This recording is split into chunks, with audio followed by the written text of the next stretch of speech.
Hello everybody, I'm back with another video on the Wasteland part 3, the fire sermon, and we'll be starting from line 218, दोस्तों 18 number line.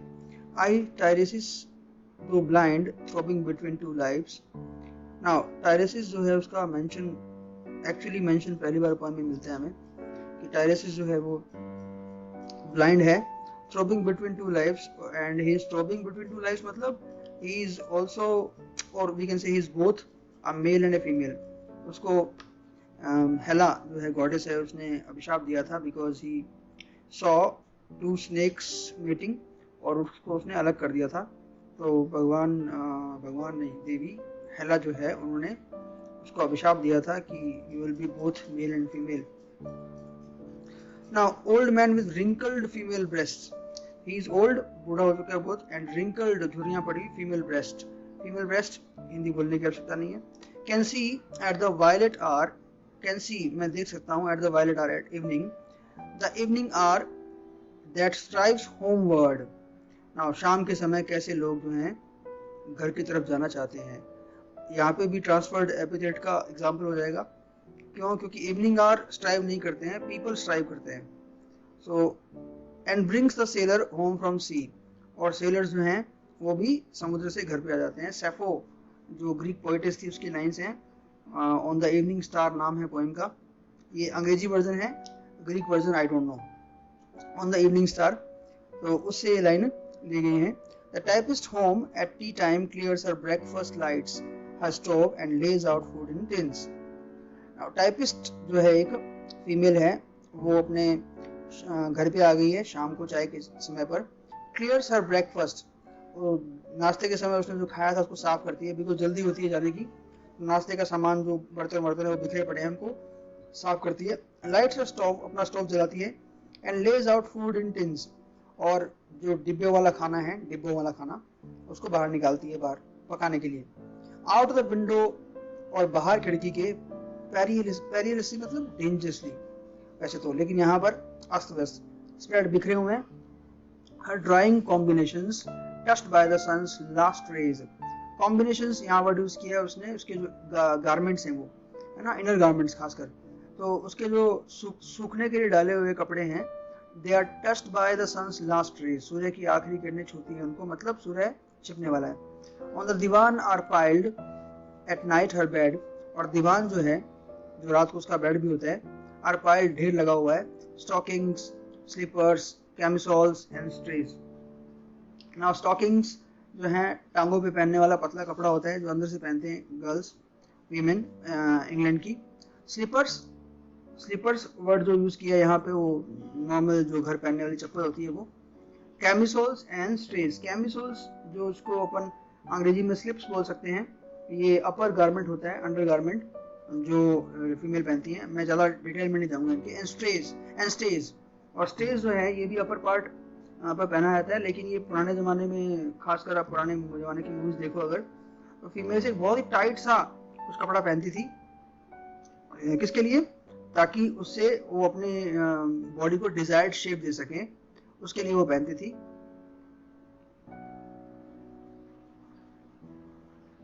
Now I, Tiresias, old man with wrinkled dugs, perceived the scene and foretold the rest. Now ये line फिर से वो क्या कर रहा है, repeat कर रहा है. I, Tiresias, मैं टायरेसिस हूँ जो कि बूढ़ा हूँ, और wrinkled झुर्रियां पड़ी, डग्स वही ब्रेस्ट के लिए यूज किया. परसीव द सीन, मैंने पहले से ही अंदाजा लगा लिया दृश्य का.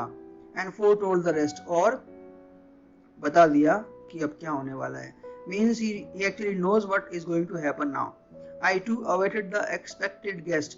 मैं भी वेट करने लगा जो गेस्ट या जो मेहमान आने वाला है.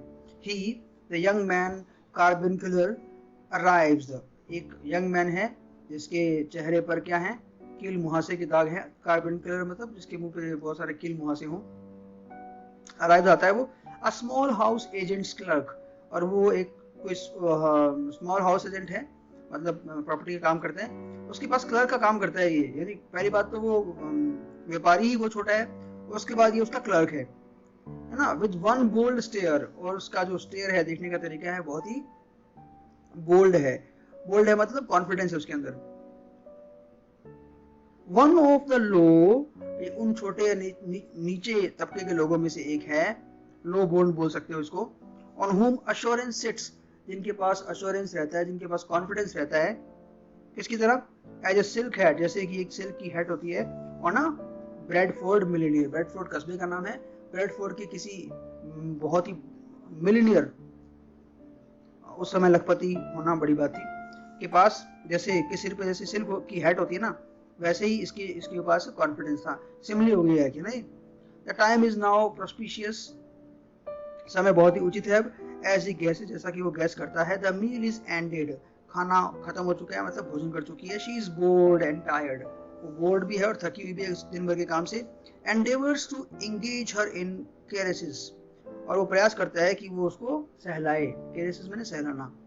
वे स्टिल आर अनरिप्रूव्ड, अनरिप्रूव्ड मना नहीं किया जाना, मतलब जिसको वो मना नहीं करती है। इफ अनडिजायर्ड, हालांकि वो उसके लिए अनडिजायर्ड है, वो चाहती नहीं है ऐसा, वो फिर भी वो मना नहीं करती, बिकॉज वो शी इज सो टायर्ड कि उसको मना करने की भी हिम्मत नहीं है। फ्लश्ड एंड डिसाइडेड, फ्लश्ड का मतलब यहाँ पर लाल होना, मतलब कैसे, इमोशन से, मतलब he is having sexual emotions now, he wants to have sex with the typist girl, तो वो इमोशन उसके चेहरे पे आते हैं। एंड डिसाइडेड मैंने determined. He assaults at once, और वो तुरंत उस पर अटैक कर देते हैं। अटैक करने का मतलब सब जानते हो, यहाँ पे मारना वारना नहीं है। अटैक करने का मतलब है कि he is now ready to make love. Make love means to have sex. Exploring hands encounter no defence, और उसके जो टटोलते हुए तलाशते हुए हाथ हैं, एनकाउंटर नो डिफेंस, उनको कोई भी डिफेंस नहीं मिलती, मतलब कोई भी प्रतिरोध नहीं होता है उसका। कहने का मतलब ये है कि वो जो कुछ भी कर रहा है वो टाइपिस्ट गर्ल उसको करने दे रही है, हालांकि वो इंटरेस्टेड नहीं है। His vanity requires no response, और उसका दिखावा जो है, वैनिटी का मतलब यहाँ पे क्या है, दिखावा है ना, मतलब ही इज सो वेन कि उसको कोई फर्क नहीं पड़ता कि she is not responding to the advances which are made by him, है ना, कि कोई फर्क नहीं पड़ता उसको भी, दोनों बेशर्म है। And makes a welcome of indifference, और उसके इंडिफरेंस को, लड़की के इंडिफरेंस को भी वो वेलकम करता है, मतलब कोई बात नहीं, उसको इंटरेस्ट नहीं है तो कोई फर्क नहीं पड़ता मेरे को। Okay, so this is how the wasteland has become. You are very easily to see ना, कि कोई भी चीज जो है ना, वो अब इंटरेस्ट की, या यूं कहें कि जो पायसनेस होती है चीजों में, वो खत्म हो चुकी है, पवित्रता खत्म हो चुकी है। And I Pharisees have foresuffered all, और मैं पहले से ही देख चुका था, और ये पहले से सफर कर चुका हूँ इन सब बातों को मैं। Enacted on the same दीवान और बेड, जो कि इस दीवान पे हो रहा है, इस बेड पे हो रहा है, वो पहले ही मैं देख चुका था। I who have sat by Thebes below the wall and walked among the lowest of the dead, मैं वही टायरेसिस हूँ।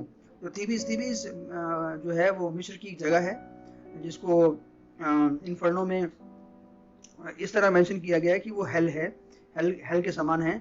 और वहां पे मैं बैठकर मैंने सबसे लोएस्ट जो लोग हैं, डेड में भी, मरे हुए लोगों में से भी, उनके साथ में मैं चला हूँ।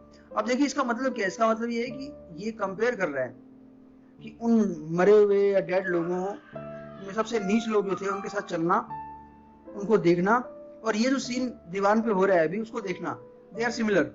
मतलब कहने का अर्थ है कि we are actually dead. Bestows one final patronising kiss, अब वो क्या करता है, उसको एक बार लास्ट में किस करता है। किस करता है वो, ये मतलब ये दिखाने के लिए कि चलो we have love, है ना, we didn't have only sex, just for showing, it is nothing like real, and ropes his way, और अपना रास्ता ढूंढता हुआ, ढूंढता हुआ, finding the stairs unlit, सीढ़ियों को ढूंढता है वो जो कि अनलिट है, मतलब जिन पे लाइट नहीं है।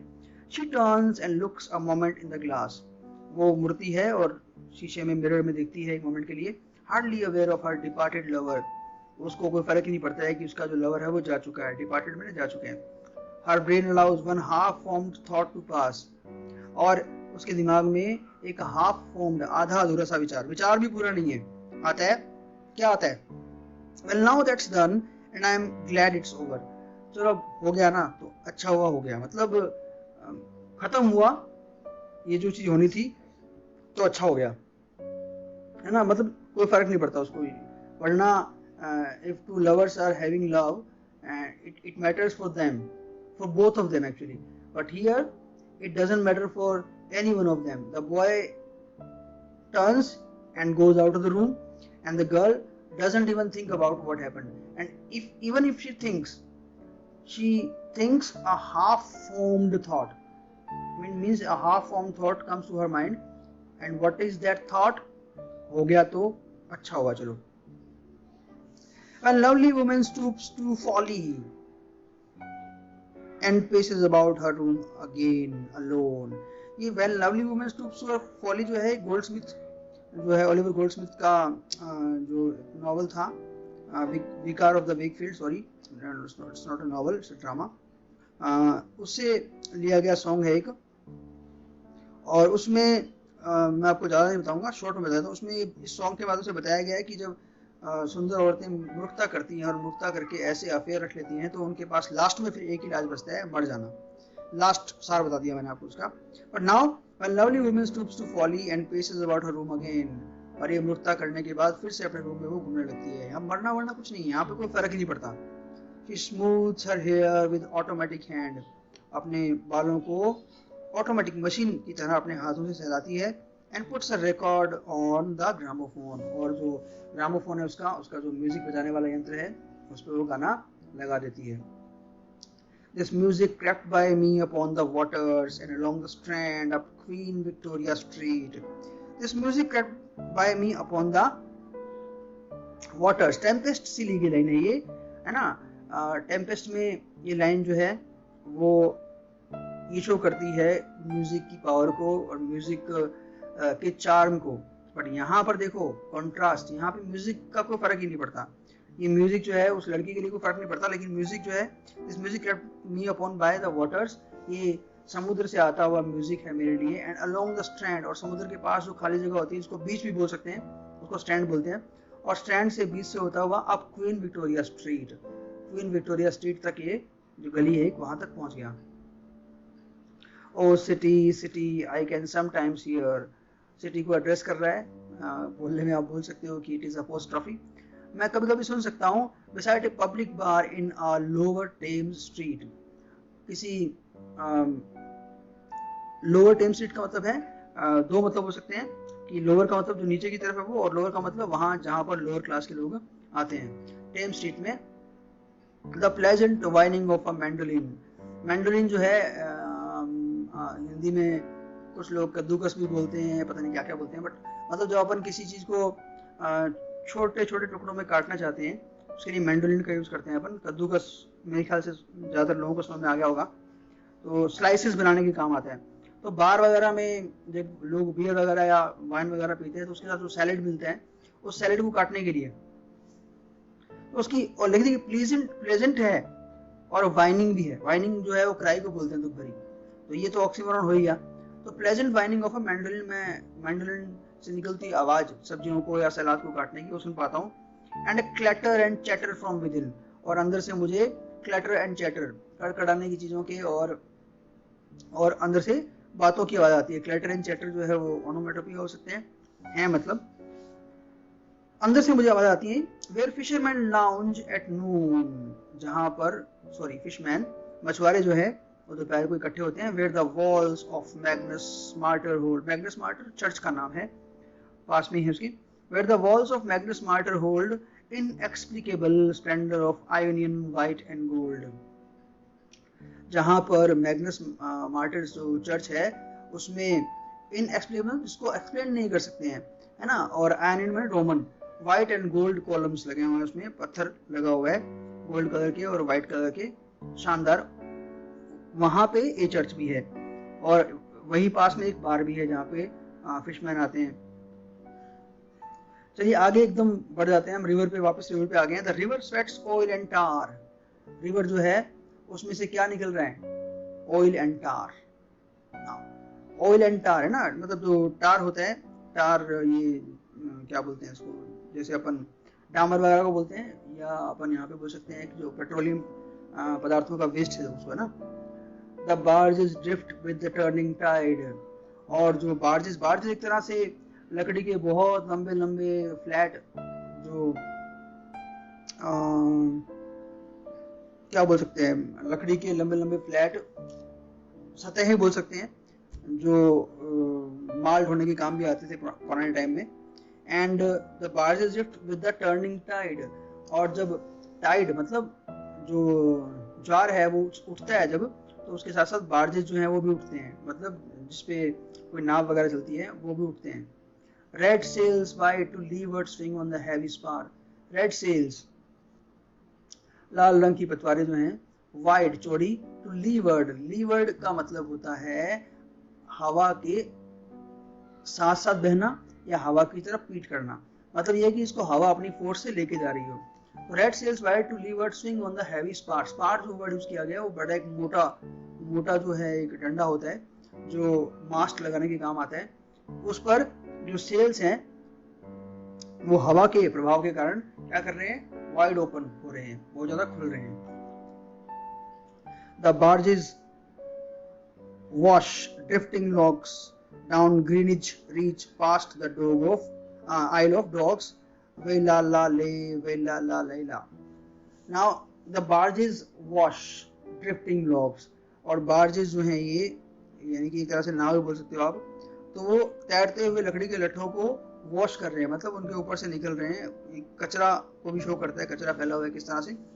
डाउन ग्रीनिच रीच, ग्रीनिच जो है, ग्रीनिच रीच ये टाउन के लिए बोल रहे हैं कि उस टाउन के रीच में उसके पास में पहुंच रहे हैं, पास द आइल ऑफ डॉग्स, और आइल ऑफ डॉग्स भी ये जगह है लंदन के पास की, समुद्र के अंदर की, तो उसको पार करते हुए हम ग्रीनिच के पास में पहुंच रहे हैं, या ये बार्जेस जो है वो पहुंच रहे हैं।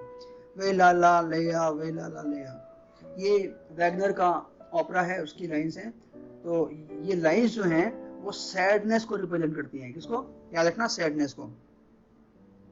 एलिजाबेथ एंड लेसेस्टर, ये जो रेफरेंस है ये फ्राउड का एक लेटर था एलिजाबेथ को लिखा हुआ, उससे ली गई है ना, और ये जो फ्राउड द्वारा लेटर लिखा गया था वो एक्चुअली एलिजाबेथ और उसका जो लवर था रॉबर्ट लेसेस्टर उसके बारे में था। तो Elizabeth and Leicester beating oars, Elizabeth और लेसेस्टर दोनों जो हैं वो क्या कर रहे हैं, they are beating oars of their boat, अपनी बोट की पतवारों को चला रहे हैं, है ना। The stern was formed a gilded shell red and gold, और उसका जो स्टर्न है, उसका जो पीछे का भाग है वो कैसा है, gilded shell of red and gold. Gilded का वैसे मतलब ये होता है स्वर्ण में बना हुआ, या स्वर्ण जिस पे लगा होता है, सोना इस पे लगा होता है, तो ये रेड कलर का था और गोल्डन कलर का था, और इसमें सोना भी लगा हुआ था। The brisk swell rippled both shores, और ये जो तेज, ब्रिस्क में तेज, स्वेल जो उभार है समुद्र की लहरों का, रिपल्ड बोथ शोर्स, दोनों शोर्स को क्या किया इसने, रिपल किया था, मतलब बहा था। और दोनों शोर कौन से, एक आज का टाइम का शोर और एक एलिजाबेथ और लेसेस्टर। ये प्रॉब्लम है एलियट की पोएम के साथ, मतलब हमारे साथ, कि वो जहां भी चाहे जो भी चाहे जोड़ देता है। अभी वो एलिजाबेथ और लेसेस्टर की बात कर रहा था, अभी वो बात कर रहा है वर्तमान की, और ये बात क्यों कर रहा है, क्योंकि आगे जो सीन आने वाला है वो कुछ और ही बताने वाला है, वो लव के बिल्कुल अगेंस्ट है, बिल्कुल ऑपोजिट है। Carry down stream the peal of bells white towers, और south west wind, south west जो विंड है वो बहने वाली है, carry down stream the peal of bells, वो बहा कर ला रही है, क्या ला रही है, द पील ऑफ बेल्स, घंटियों के बजने की आवाज जो है। व्हाइट टावर्स, व्हाइट टावर्स उसको बोल सकते हैं चर्च को, याद रखना, चर्च में जो बेल बज रही है उसकी आवाज को साउथ वेस्ट विंड जो है वो लेके आ रही है अंदर समुद्र के। वे ला ला लेया वे ला ला ले ला ला, ये जो फिर से वैगनर का ओपेरा है उसकी लाइन से। Now trams and dusty trees, और यहाँ पर trams trolleys, and dusty trees और गंदे पेड़। Highbury bore me, I was born in Highbury, ये फिर एक लड़की की कहानी आ रही है, ओके। तो हाइबरी टाउन में मैं पैदा हुई थी। Richmond and Kew undid me and I lost my virginity in Richmond and Kew, Kew जो है रिचमंड टाउन में एक गार्डन है, अनडिड मी मतलब I lost my virginity, raped me बोल सकते हैं एक तरह से। तो मैं हाइबरी में पैदा हुई थी और रिचमंड टाउन के क्यू गार्डन में आई वॉज रेप्ड और आई lost my virginity. Raped word जो है पूरी तरह सही नहीं है, अभी देखेंगे, अपन बताऊंगा आपको मैं। It is same like the typist girl face. Okay, by Richmond I raised my knees. Now in Richmond I raised my knees मतलब मैंने अपने घुटनों को उठाया, means I was sexually assaulted. Supine on the floor, supine मैंने जो आपकी back नीचे हो और आपका मुंह ऊपर हो, ऑन द फ्लोर फर्श पर। ऑफ ए नैरो कनू, एक बहुत ही पतली सी छोटी सी कनू मैंने नाव। ये कनू वर्ड जो है सेकंड ग्रेड में फोनेटिक सिंबल्स के लिए आया हुआ, मुझे याद है एक बार। Now my feet are at Moorgate and my feets were pointed towards Moorgate. Moorgate is name of place. And my heart under my feet, और मेरा जो दिल था वो मेरे पैरों के नीचे था। मतलब I was not feeling good about it, है ना। मतलब this act of losing the virginity, of this act of having sex was not something I liked. After the event he wept, और इसके बाद में वो रोया। जब ये हम दोनों के बीच में सेक्सुअल एक्ट हुआ, मीन्स जो लवर था उसका। he promised a new start, और उसने मुझे प्रॉमिस किया कि हम फिर से शुरुआत करेंगे चीज़ों की। I made no comment, मैंने कोई कमेंट नहीं किया। What should I resent, मुझे किस चीज़ का पश्चाताप होना चाहिए। मतलब nothing has happened to me, means for the wastelanders this thing is not that important as it was to the people of old ages, means losing the virginity. And even in these modern circumstances we can see, even in I should not say this but I am saying, even in India this thing is becoming so common that we have stopped focusing on it at all, कि भाई ठीक है कोई दिक्कत नहीं है। Otherwise in India it was a thing that represented love and that generally happened after marriage. On Margate Sands, Margate भी town है, on Margate Sand I can connect nothing with nothing, means I in this town I can have no connection with anything so far। मतलब कहीं भी कोई connection बनता ही नहीं है। मतलब ऐसा लगता है कि हम एक ऐसी दुनिया में रह रहे हैं जो ब्रोकन है, जिसका प्रूफ जो है अगली लाइन देती है हमें, the broken finger nails of dirty hands. वहां पर क्या पड़े हुए हैं, टूटे हुए